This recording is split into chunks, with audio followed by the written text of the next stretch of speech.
Éxodo capítulo 28 nos encontramos que el Señor está llamando de los israelitas a Aarón y también a sus hijos para que ellos sirvan como sacerdotes. Nos dice el verso 1 que Aarón con Nadab, Abiú, Eleazar e Itamar, hijos de Aarón, son llamados para entonces servir a Dios. Y se les dice que deben hacerles vestiduras sagradas para ellos. Y hay personas, artífices, los cuales Dios ha llenado con espíritu de sabiduría para que puedan hacer este tipo de vestiduras para ser consagrados a este ministerio. Las vestiduras que harán tienen un sinnúmero de cosas que describen el versículo 4 como un pectoral, un efod, un manto, una túnica tejida a cuadros, una tiara y un cinturón, y le manda a que entonces se hagan estas cosas para los sacerdotes. Vemos en el verso 6 que empieza hablando del efod de oro, que tendrá tela azul, púrpura y escarlata, de lino fino, torcido, obra de hábil artífice. Eso es lo que les da, le empieza a dar todos los detalles, cómo tienen que ir. Por ejemplo, en el verso 9 vemos que tienen que tener 2 piedras de ónice y grabadas en ellas los nombres de los hijos de Israel. Tiene que haber en una piedra 6 nombres y en los otros 6 nombres del pueblo de Israel.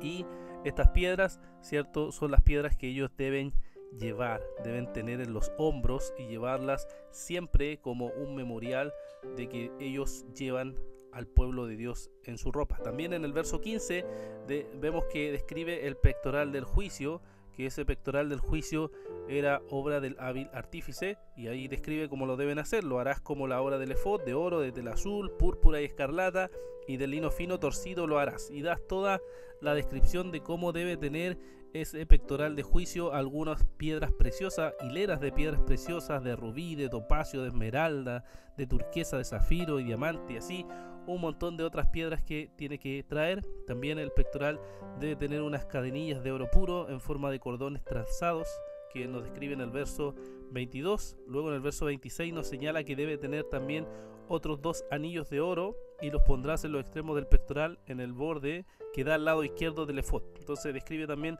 otra cosa que debe tener estos anillos. El verso 29 nos dice que Aarón llevará los nombres de los hijos de Israel en el pectoral del juicio sobre su corazón cuando entre en el lugar santo continuamente por memorial delante del Señor. Y luego habla de las piedras quizás que son más conocidas, que son el Urim y el Turim, que servían para buscar o determinar la voluntad del Señor. Luego nos habla de un manto en el verso 31, dice que harás asimismo el manto del efod todo de tela azul, y empieza a dar entonces toda la descripción de ese manto.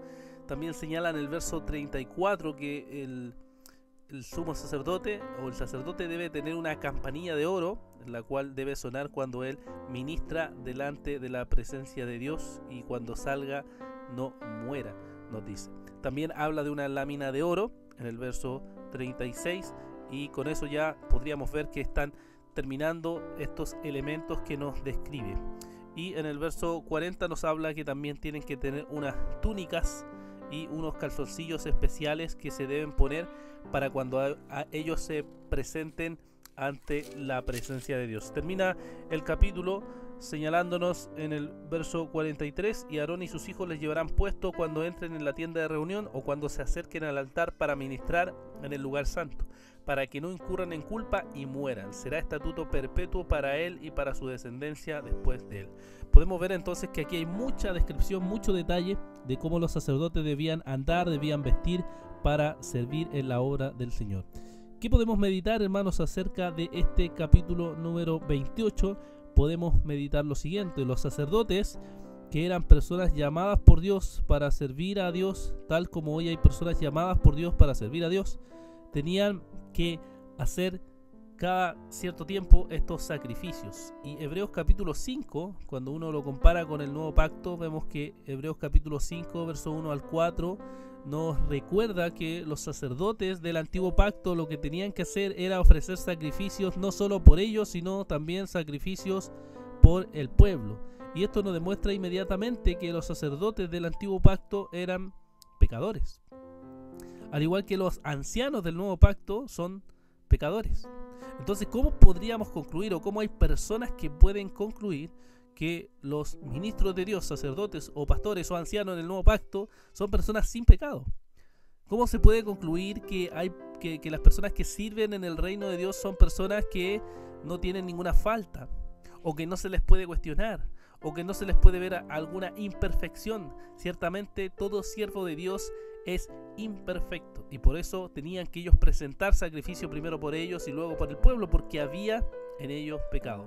Y esto nos hace pensar que todos nosotros tenemos que estar siempre atentos a que entonces estos requisitos que la Escritura pedía tanto en el Antiguo Pacto como en el Nuevo Pacto sean parte de la iglesia. Tenemos que observar que los ancianos y los diáconos tengan ciertos llamados específicos, ciertas marcas específicas para ellos, para servir en el reino de Dios. ¿Acaso no deberíamos orar por ellos? ¿No deberíamos estar atentos para ellos? ¿No deberíamos no idolatrarnos, pero tampoco despreciarlos, sino verlos como instrumentos de Dios, llamados para servir en el reino del Señor? Otra cosa en la cual podemos meditar es que los sacerdotes eran quienes intercedían por el pueblo de Dios, llevando en el pecho, como hemos visto, los nombres del pueblo de Israel cada vez que estaban ministrando en la presencia de Dios. Y cuando lo vemos hoy en el Nuevo Pacto, podemos ver que ciertamente cuando un anciano intercede por su pueblo, no necesariamente lleva puesto sus nombres escritos en una ropa sacerdotal, como lo vemos en el Antiguo Pacto, pero sí ciertamente está intercediendo por cada uno de los miembros de la iglesia para que pueda Dios obrar en medio de ellos. Una de las tareas sacerdotales es interceder, una de las tareas pastorales es interceder por cada uno de nuestros hermanos. Y podemos ver eso incluso en las cartas de Pablo, cuando Pablo decía que estaba orando por sus hermanos, intercediendo por cada uno de nuestros hermanos. Pero esta intercesión no es solamente exclusiva de los ministros de Dios, sino que vemos en las cartas de Pablo que entre los hermanos interceden unos por otros. Hermanos, ¿tú estás orando por los demás? ¿Estás preocupado en oración por tus hermanos? ¿Lo tienes considerados en las peticiones de oraciones? ¿Oras por ellos cada vez que ellos te piden o dicen pedir algo para que uno ore y nosotros decimos vamos a orar por ti? ¿Realmente oramos a Dios por esa petición o es simplemente una frase que repetimos?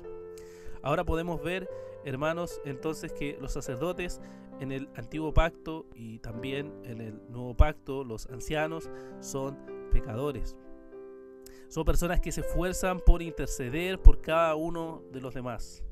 Pero obviamente podemos ver a través de la Escritura que eran imperfectos, que en ellos había pecado, que incluso su intercesión no siempre era una intercesión perfecta. Pero sí tenemos ahora, hermanos, a un sumo sacerdote, a un sacerdote perfecto, sin mancha, sin nada, que no tuvo que presentar sacrificio por él antes que por los demás, sino que no tenía pecado.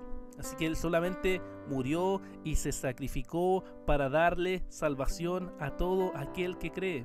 Él no solo intercedió mientras estaba aquí en este mundo, como lo vemos en Juan capítulo 17, sino que él sigue intercediendo delante de la diestra de Dios.